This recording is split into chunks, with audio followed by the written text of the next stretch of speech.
नमस्कार। आकाशवाणी जयपुर अजमेर से प्रस्तुत हैं प्रादेशिक समाचार।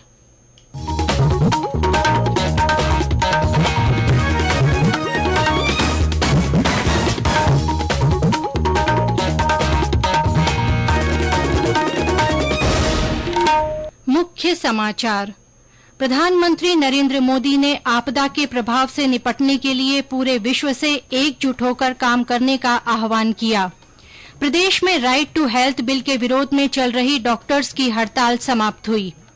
चूरू के सालासर में हनुमान जन्मोत्सव पर लगने वाला लक्खी मेला शुरू हुआ और प्रदेश में मौसम में बदलाव जारी, पश्चिमी हिस्सों में कल तेज हवाओं के साथ बारिश की संभावना।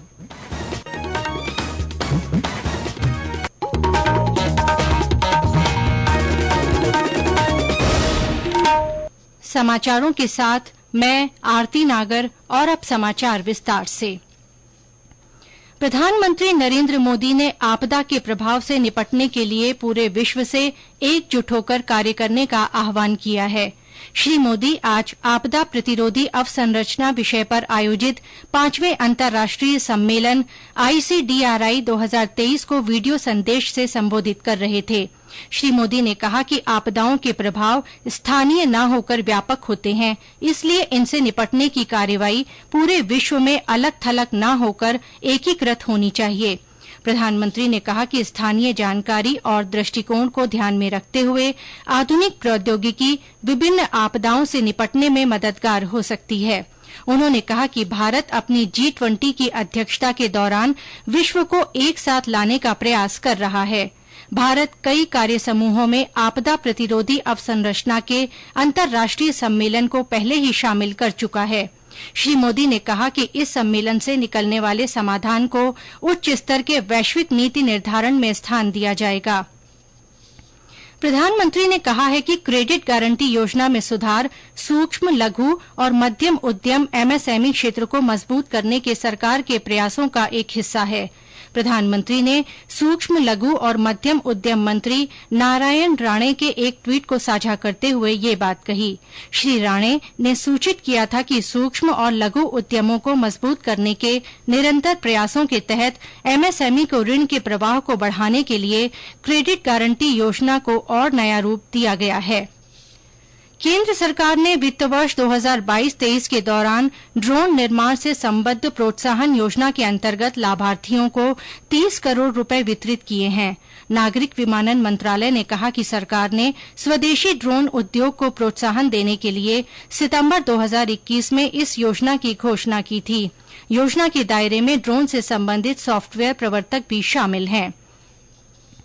प्रदेश में राइट टू हेल्थ बिल के विरोध में 16 दिन से चल रही निजी अस्पतालों के डॉक्टर्स की हड़ताल आज समाप्त हो गई। इस बिल पर आज सरकार और चिकित्सकों के बीच 8 मांगों पर समझौते के बाद डॉक्टरों के संगठनों ने हड़ताल खत्म करने का ऐलान किया है। Private hospitals and nursing home society के सचिव डॉ विजय कपूर ने बताया कि कल सुबह 8 बजे से सभी प्राइवेट हॉस्पिटल में मरीजों का इलाज शुरू हो जाएगा। दूसरी ओर मुख्यमंत्री अशोक गहलोत ने इस सहमति पर खुशी जाहिर करते हुए कहा कि राजस्थान राइट टू हेल्थ लागू करने वाला देश का पहला राज्य बनेगा। हमारे संवाददाता की रिपोर्ट।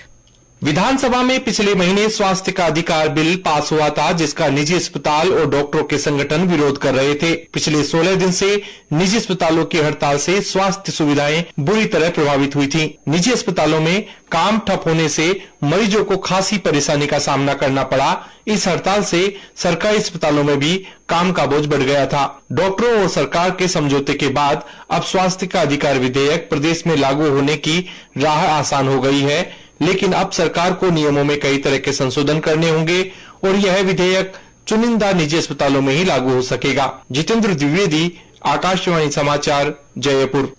इस बीच चिकित्सा मंत्री परसादी लाल मीणा ने कहा कि सरकार और चिकित्सकों के बीच समझौता आम जन की जीत है। श्री मीणा आज कोटा में पत्रकारों से बातचीत कर रहे थे। उन्होंने कहा कि राज्यपाल की मंजूरी मिलने के बाद इस बिल को पूरे प्रदेश में लागू कर दिया जाएगा।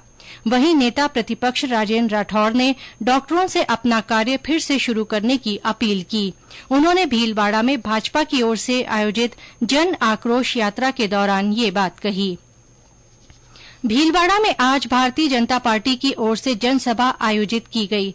जन आक्रोश यात्रा के तहत आयोजित इस जनसभा में पार्टी प्रदेश अध्यक्ष सीपी जोशी और नेता प्रतिपक्ष राजेंद्र राठौड़ ने शिरकत की।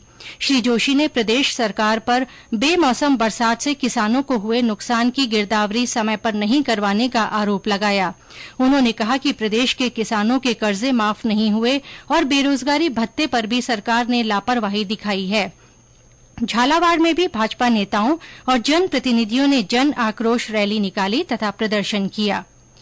ये समाचार आकाशवाणी जयपुर अजमेर से प्रसारित किए जा रहे हैं।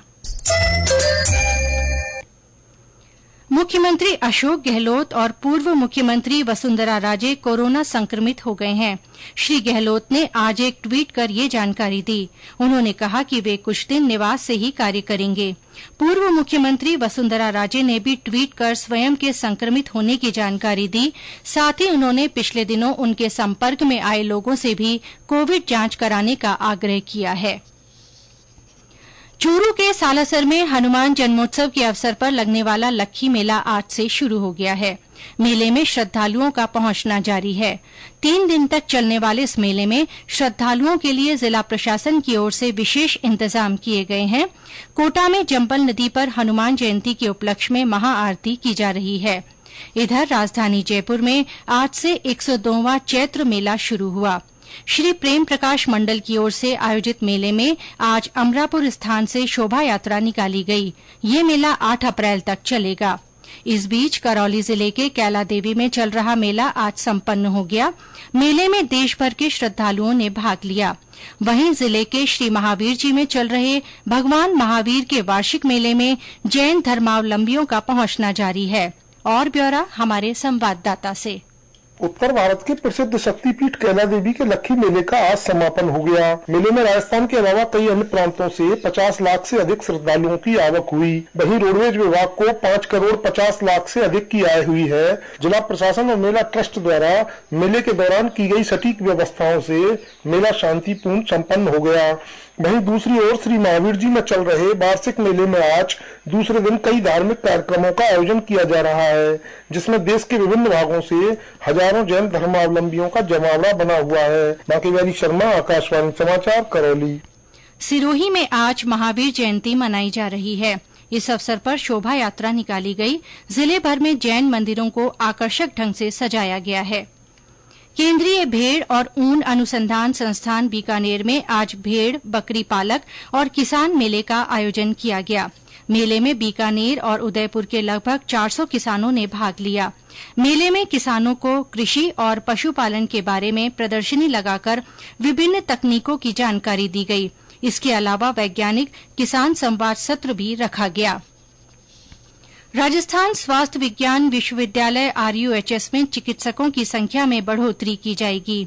मुख्यमंत्री अशोक गहलोत ने इसके लिए 132 नए पद बनाने के प्रस्ताव को मंजूरी दे दी है।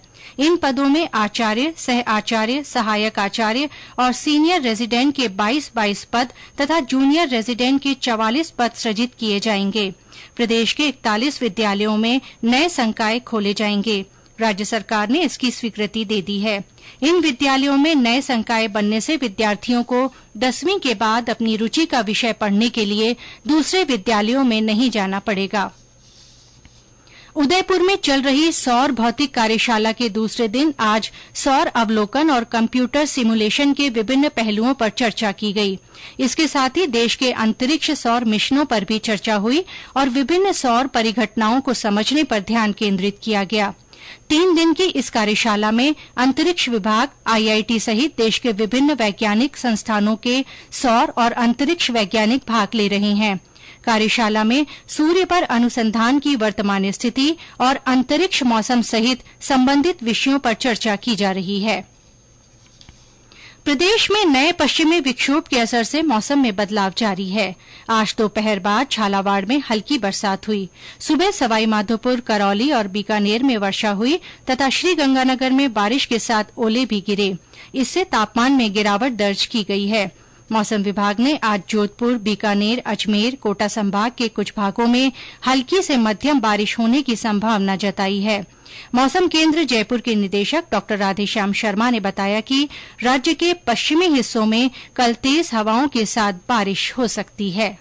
5 तारीख को सिस्टम का असर जो है वो मुख्य रूप से आप देखेंगे कि नॉर्थ वेस्ट राजस्थान का जो इलाका है, स्पेशली गंगानगर, हनुमानगढ़, बीकानेर और चूरू से लगने वाले देखें तो इन इलाकों में भी एक बार फिर से 5 अप्रैल को रात्रि के समय मध्यम से तीव्र दर्जे का थंडरस्टॉर्म, तेज हवाएं और आकाशीय बिजली के साथ कहीं कहीं हल्के से मध्यम दर्जे की बारिश का दौर रहेगा। तो अभी भी राजस्थान में अगले 48 घंटों तक हल्के से मध्यम दर्जे का मेघ गर्जन और बारिश की गतिविधियां जारी रहेगी। इसके अलावा इसके बाद यदि देखें तो 6-7 को ज्यादातर इलाकों में थंडरस्टॉर्म एक्टिविटी में कमी रहेगी। हालांकि 9 और 10 अप्रैल से एक बार फिर से साउथ ईस्ट राजस्थान के कुछ भागों में थंडरस्टॉर्म गतिविधियां शुरू हो।